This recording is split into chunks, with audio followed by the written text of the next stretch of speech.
Hello guys, आज हम लोग linear equation in two variables का एक बहुत ही अच्छा कॉन्सेप्ट के बारे में बात करने हैं, जो कि कंसिस्टेंस एंड इनकंसिस्टेंस। ठीक है, इसके बारे में बात करने वाला है। देखिए, कंसिस्टेंट और इनकंसिस्टेंट समझने के लिए पहले समझते हैं कंसिस्टेंट होता है क्या। कंसिस्टेंट होता है क्या, देखिए, कंसिस्टेंट वैसे लीनियर इक्वेशंस होंगे जिसमें एटलीस्ट वन सॉल्यूशन होना चाहिए। कितना होना चाहिए? One solution, at least one solution. इसका मतलब एटलीस्ट वर्ड जो होता है वो बहुत ही इंपॉर्टेंट है। इसका मतलब होता है कम से कम तो एक सॉल्यूशन होना चाहिए, या उससे ज्यादा भी हो सकता है। ठीक है, कम से कम एक तो होगा या उससे ज्यादा। ठीक है, इनकंसिस्टेंट हमको बताता है नो सॉल्यूशन। क्या बताता है? नो सॉल्यूशन मीन्स जब भी लीनियर इक्वेशन को सॉल्व करेंगे तो हमारा जो सॉल्यूशन होगा कुछ नहीं निकलेगा। ठीक है, चलिए अब इसके भी थ्री टाइप्स होते हैं, पढ़ते हैं धीरे धीरे। सबसे पहला जो होता है यूनिक सॉल्यूशन। क्या होता है? Unique solution. नेक्स्ट हम बात करेंगे, क्या बात करेंगे? Infinitely many solution. Infinitely many solution. ठीक है, नेक्स्ट जो हम बात करने वाले हैं वो है हमारा नो सॉल्यूशन। क्या है? No solution. ठीक है, चलिए तो अगर हम एक एग्जांपल लेते हैं, x plus y equal to 2 and x minus y equal to 4। ठीक है, तो सबसे पहले आपको ये समझना होगा क्या कि ये जो लाइन लीनियर इक्वेशंस लिखे हम, ये दो जो लीनियर इक्वेशन, ये क्या बताता है हमको? ठीक है, ये जो लीनियर इक्वेशंस है ये हमें बताता है लाइंस, स्ट्रेट लाइंस। क्या बताएगा? स्ट्रेट लाइंस बताएगा। ठीक है, ये बात ध्यान रखना, ये जो लाइन है हमें क्या बताता है? Straight lines. ठीक है, लेकिन जब हम ये दोनों इक्वेशन को सॉल्व करते हैं, ठीक है, और मेरा कुछ x का वैल्यू निकलता है और y का जो वैल्यू निकलता है, ये हमें क्या बताता है? ठीक है, ये दोनों जो लीनियर इक्वेशन क्या बताएगा? हमें स्ट्रेट लाइंस बताएगा। ठीक है, लेकिन जब हम इन दोनों इक्वेशन को सॉल्व करते हैं और तो जो हमारा सॉल्यूशन निकलता है x और y, वो क्या हमें बताएगा? वो हमें बताएगा, जैसे एक लाइन हम ड्रॉ किए ये और दूसरा लाइन ड्रॉ किए ये दोनों बीच का जो पॉइंट ऑफ इंटरसेक्शन है, क्या है? पॉइंट ऑफ इंटरसेक्शन, वही हमारा क्या है? एक्स और वाई का वैल्यू होता है। ये बात आपको ध्यान देना है। ठीक है, मीन्स एक्स और वाई हमें बताता है इन दोनों लीनियर इक्वेशन का पॉइंट ऑफ इंटरसेक्शन बताएगा। जितना नंबर ऑफ पॉइंट इंटरसेक्ट करेगा उतना एक्स और वाई इन दोनों को सॉल्व करके निकलेगा। ठीक है, अगर हम मेरा इन दोनों को सॉल्व करके एक एक्स और एक वाई वैल्यू निकल रहा है, तो मेरा इन दो जो लाइन है वो कितना इंटरसेक्ट करेगा? सिर्फ एक ही बार इंटरसेक्ट करेगा। कितना बार? सिर्फ एक ही बार इंटरसेक्ट करेगा। आपको ये बात ध्यान देना है। ठीक है, तो चलिए अब आते हैं unique solution, infinitely many solution और नो सॉल्यूशन। चलिए, पहला जो है हमारा यूनिक सॉल्यूशन। यूनिक मींस क्या होता है? एक सॉल्यूशन। क्या होता है? एक सॉल्यूशन। ठीक है, जैसे हम लोग एक लाइन ड्रॉ करते हैं, स्ट्रेट लाइन ये है। ठीक है, और ये क्या है? दूसरा स्ट्रेट लाइन है। ठीक है, ये दोनों जहां पे इंटरसेक्ट कर रहे हैं, ठीक है, कि कहां पे इंटरसेक्ट है? ये जो पॉइंट है इसको बोलते हैं पॉइंट ऑफ इंटरसेक्शन। हम लोग जानते हैं इसको क्या बोलते हैं? Point of intersection. ठीक है, ये जो पॉइंट ऑफ इंटरसेक्शन बताता है क्या, ये दो लाइन है कहाँ पे? इस पॉइंट पे इंटरसेक्ट करा, और इस पॉइंट पे जो एक्स और वाई का वैल्यू निकलता है उसे ही हम लोग क्या बोलते हैं? Unique solution. क्या बोलते हैं? Unique solution. ठीक है, नेक्स्ट बोल रहा है इनफिनाइटली मैनी सॉल्यूशन। क्या हुआ? Infinitely many solution. ठीक है, चलिए एक वाई एक्सिस ड्रॉ करते हैं, एक एक्स एक्सिस ड्रॉ करते हैं। इनफिनाइटली मैनी सॉल्यूशन मींस क्या होगा? अगर एक लाइन हम ड्रॉ किए, ठीक है, एक लाइन ड्रॉ किए, उसी पे दूसरा लाइन आ गया, क्या आ गया? उसी पे दूसरा लाइन आ गया, तो यहाँ से हम लोग देख सकते हैं कितना बहुत सारा पॉइंट ऑफ इंटरसेक्शन मिल रहा है। मिला है ना, बहुत सारा पॉइंट ऑफ इंटरसेक्शन है। इसका मतलब क्या है कि हमें जो सॉल्यूशन मिल रहा है, बहुत सारा सॉल्यूशन मिल रहा है, इनफिनिटली मैनी सॉल्यूशंस मिल रहे हैं। ठीक है, नेक्स्ट बात करते हैं नो सॉल्यूशन। क्या बोल रहे हैं? No solution. नो सॉल्यूशन कब क्रिएट होगा? कि मीन्स एक भी सॉल्यूशन नहीं मिलेगा। मीन्स जब दो लाइन इंटरसेक्ट ही नहीं करेगा, जब दो लाइन इंटरसेक्ट नहीं करेगा तभी हमको क्या? नो सॉल्यूशन मिलेगा। और नो सॉल्यूशन का केस में कब मिल सकता है? कब लाइन इंटरसेक्ट नहीं करेगा, ये बात आपको ध्यान देना। चलिए, एक्स वाई एक्सिस और एक्सिस ड्रॉ किए, कब लाइन इंटरसेक्ट नहीं करेगा? जब दो लाइन क्या हो? अपने आप में पैरेलल हो। क्या हो? जब दो लाइन अपने आप में पैरेलल हो तो ये कभी इंटरसेक्ट करेगा? नहीं इंटरसेक्ट करेगा। तो हमें जो इस केस में जो सॉल्यूशन मिलेगा, क्या? कुछ नहीं मिलेगा, मींस नो सॉल्यूशन आपको मिलेगा। ठीक है, आपको ये ध्यान देना है। ठीक है, यूनिक सॉल्यूशन में आपको सिर्फ एक पॉइंट ऑफ इंटरसेक्शन मिलेगा। इनफिनिटली मैनी सॉल्यूशन में जब एक लाइन पे दूसरा लाइन क्या हो? कोइंसाइड कर जाए। ठीक है, तो हमको जो सॉल्यूशन मिलेगा वो इनफिनिटली मिलेगा। चलिए, ठीक है, इनफिनिटली मैनी सॉल्यूशन में क्या होगा? जब दो लाइन कोइंसाइड कर जाए तो हम क्या देख सकते हैं, हम क्या जो सॉल्यूशन मिलेगा बहुत सारा सॉल्यूशन मिलेगा, ठीक है। नेक्स्ट आता है नो सॉल्यूशन। नो सॉल्यूशन में हम क्या बोले कि जब दो लाइन पैरेलल हो जाए, जब दो लाइन पैरेलल हो जाए तो ही इस केस में हम क्या एक भी सॉल्यूशन नहीं मिलेगा। कभी भी पैरेलल लाइंस इंटरसेक्ट नहीं करता, इसलिए यहाँ पे जो इस केस में सॉल्यूशन मिलेगा नो सॉल्यूशन मिलेगा, ठीक है। चलिए यूनिक सॉल्यूशन के केस में हम पहले समझते हैं। जैसे हम एक इक्वेशन लिखते हैं a1x plus b1y plus c1 equal to 0। ये एक पहला इक्वेशन लेते हैं a2x plus b2y plus c2 is equal to 0। ये हमारा दूसरा इक्वेशन है, ठीक है। अगर यूनिक सॉल्यूशन होगा तो इसका कंडीशंस होते हैं। क्या होते हैं कंडीशंस? क्या कंडीशंस होंगे? पहला यहाँ पे आपको लिखना है यूनिक सॉल्यूशन कंडीशन क्या, a1/a2 is equal to b1/b2। यहाँ पे नॉट इक्वल टू b1/b2। क्या बोले a1/a2 मीन्स x का जो कॉफिशेंट है उसका ratio is not equal to y का जो कॉफिशेंट है होगा, ठीक है। नेक्स्ट आते हैं इन्फिनाइटली मैनी सॉल्यूशन, ठीक है। अगर इन्फिनाइटली मैनी सॉल्यूशन होगा तो क्या होगा हमारा कंडीशन, यहाँ पे होगा a1/a2 is equal to b1/b2 is equal to c1/c2। ये हमारा केस होगा, ठीक है। इन्फिनाइटली मैनी सॉल्यूशन में क्या होगा a1/a2 is equal to b1/b2 is equal to c1/c2, ठीक है। ये हमारा किसका होगा इन्फिनाइटली मैनी सॉल्यूशन का केस होगा, ठीक है। नेक्स्ट आते हैं नो सॉल्यूशन का केस। नो सॉल्यूशन का केस में क्या होगा a1/a2 is equal to b1/b2 is not equal to c1/c2। ये आपका कंडीशन आपको याद रखना है। ये तीन कंडीशन आपको बताएगा क्या ये कौन सा सॉल्यूशन एग्जिस्ट कर रहा है इस दो लीनियर इक्वेशंस में, ठीक है। तो आपको क्या करना है, इन तीनों कंडीशंस को याद रखना है और क्वेश्चन सॉल्व करने में आपको ये तीन कंडीशंस बहुत ही हेल्प करेगा, ठीक है। सबसे पहले एक एग्जांपल ले लेते हैं यूनिक सॉल्यूशन का, ठीक है। जैसे हम ले लेते हैं x plus y equal to 5, ठीक है। तो x minus y equal to 1। तो यहाँ पे जो आपको सॉल्यूशन मिलेगा वो क्या मिलेगा यूनिक सॉल्यूशन। क्या मिलेगा यूनिक सॉल्यूशन। क्यों देखते हैं हम एग्जिस्ट कर रहे हैं कि नहीं, जिस जो कंडीशन बता रहे हैं वो कंडीशन यहाँ पे लग रहा है कि नहीं लग रहा है। देखिए a1/a2 मीन्स यहाँ पे जो कॉफिशिएंट है वो लिखना है, तो क्या हो जाएगा 1/1, ठीक है। अब यहाँ पे क्या है, यहाँ पे 1 है और यहाँ -1 है, इज नॉट इक्वल टू -1/1। तो हम देख सकते हैं क्या ये दोनों बराबर नहीं है, मीन्स यहाँ से जो मिलेगा सॉल्यूशन हमें क्या मिलेगा यूनिक सॉल्यूशन, मीन्स एक ही सॉल्यूशन मेरा मिलेगा, ठीक है। अब आते हैं इनफाइनाइटली मैनी सॉल्यूशन, ठीक है।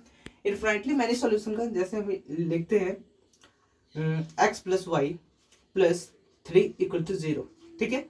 नेक्स्ट हम यहाँ दूसरा इक्वेशन क्या हो जाएगा 2x plus 2y plus 6 is equal to 0। यहाँ से हम लोग देख सकते हैं कि ये यहाँ से जो सॉल्यूशन मिलेगा वो इनफाइनाइटली मैनी सॉल्यूशन होगा। कैसे, यहाँ पे देखते हैं, कंडीशन को लगाते हैं यहाँ पे a1/a2 means 1/2 is equal to b1/b2, यहाँ पे 1 है यहाँ पे 2 है 1/2 इज इक्वल टू c1/c2 3/6। हम देख सकते हैं और 3 1 जा 3 3 2 6, यहाँ से क्या मिला 1/2।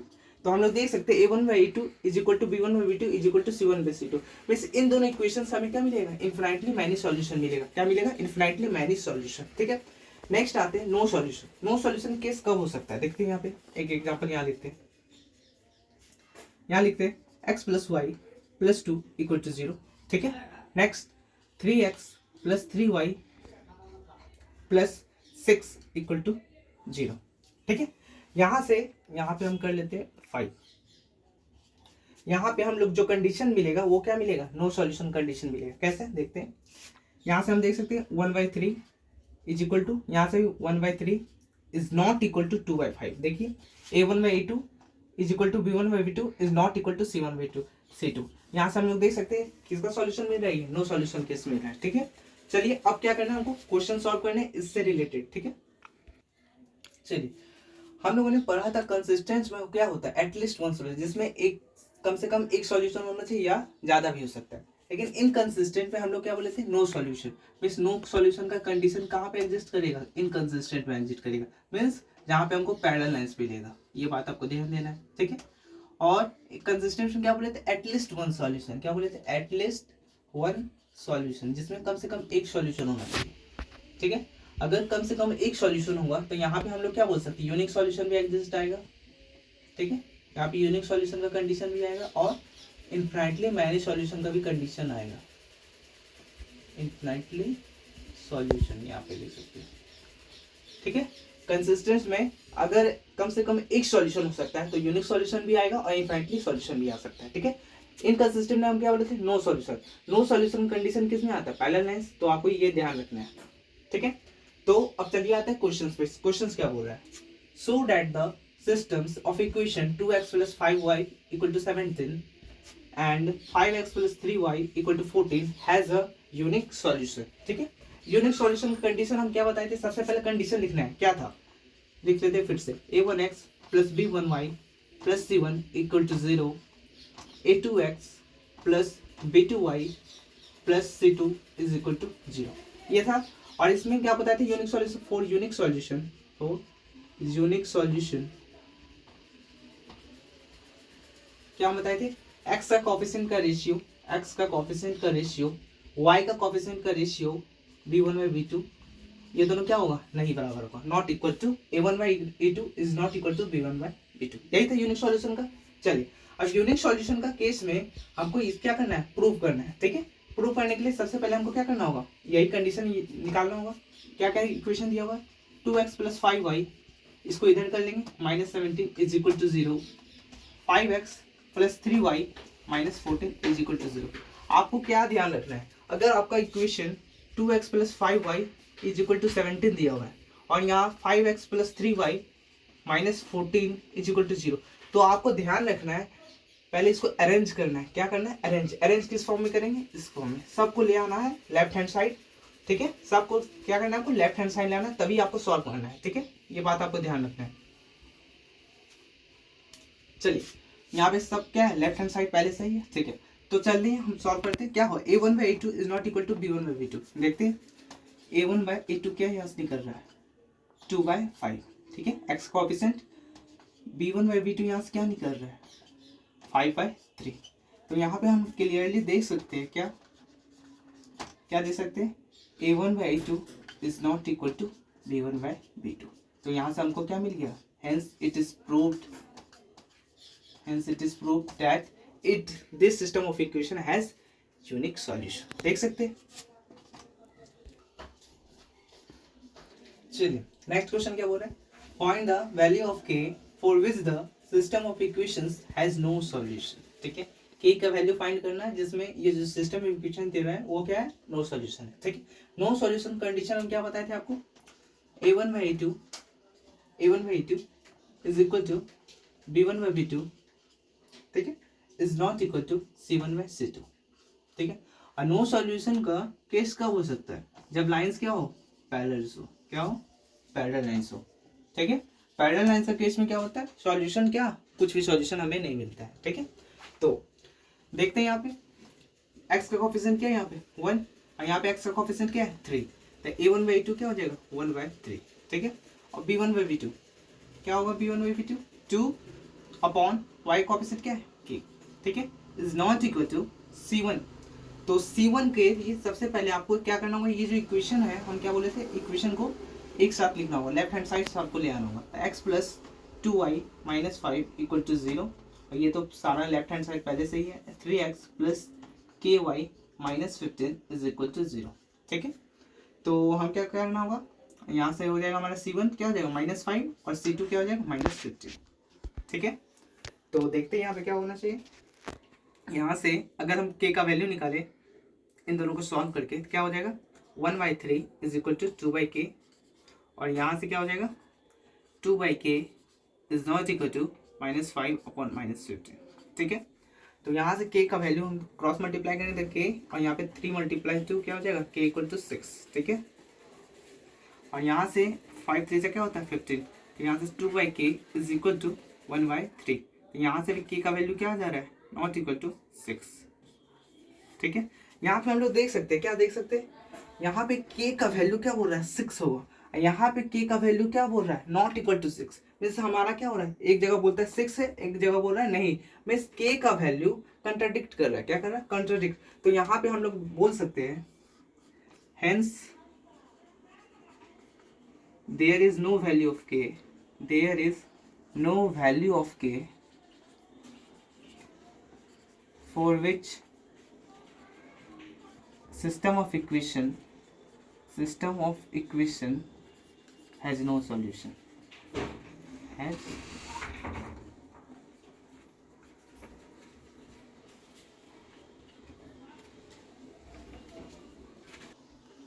यहाँ पे हम लोग क्या बोले थे, के का वैल्यू 6 आ रहा है, यहाँ पे क्या बोला, के इज नॉट इक्वल टू 6, ठीक है। मीन्स हमारा क्या, के का वैल्यू कंट्राडिक्ट कर रहा है, ठीक है।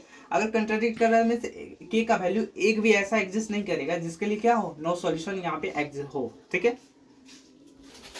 चलिए नेक्स्ट क्वेश्चन क्या बोल रहा है, find the value of m and n for which the following system of linear equations has infinitely many solution, ठीक है। इनफिनिटली मैनी सॉल्यूशन है इन दोनों के इक्वेशन का, और हमको वैल्यू क्या फाइंड करना है, m का और n का, ठीक है।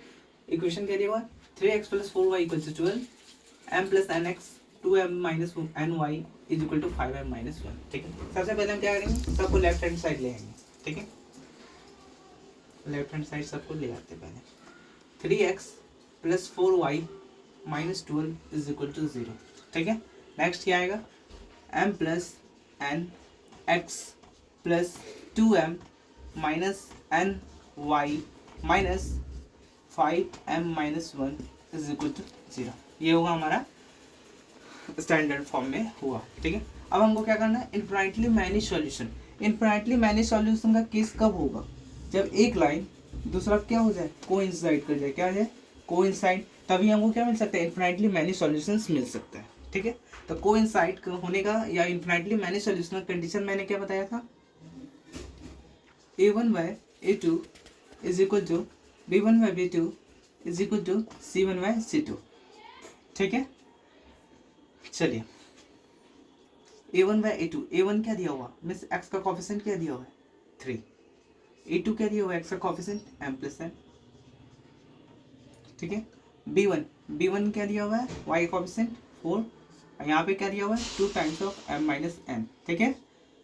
नेक्स्ट क्या बोल रहा है, c1/c2, c1 क्या दिया हुआ है -12, और c2 क्या दिया हुआ है माइनस टाइम्स ऑफ 5m - 1, ये है, ठीक है।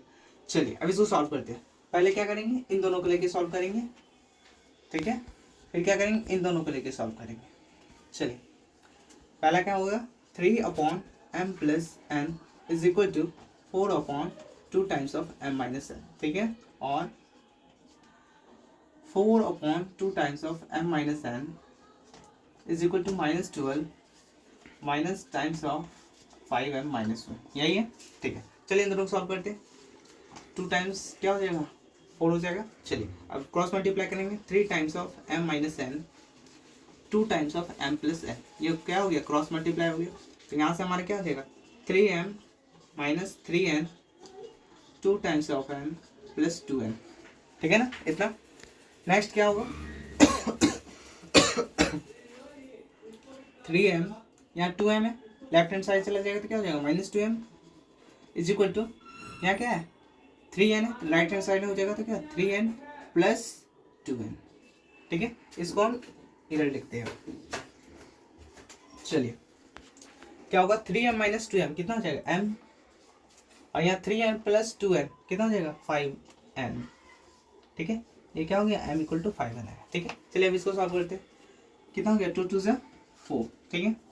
तो यहाँ से हम क्रॉस मल्टीप्लाई करते हैं, क्या हो जाएगा -2 × 5m - 1, यहाँ से -12m - n, ठीक है। यहाँ से माइनस माइनस क्या हो जाएगा, कट जाएगा, क्या हो जाएगा यहाँ पे 2 × 5m कितना हो जाएगा 10m - 2 = 12m - 12n, ठीक है। तो यहाँ से हम लोग देख सकते हैं 10m है यहाँ पे, और यहाँ क्या है -12m आ जाएगा, = ये 2 इधर आ जाएगा तो +2 हो जाएगा, और यहाँ -12n हो जाएगा, ठीक है। अब इसको हम यहाँ ले जाते हैं, इसको सॉल्व करते हैं। तो यहाँ क्या लिखा हुआ 10m - 12m कितना हो जाएगा -2m = 2 माइनस, सॉरी यहाँ पे क्या हो गया 12n, यहाँ पे 2 टाइम्स ऑफ 5m माइनस, चलिए ठीक है, -2m 2 -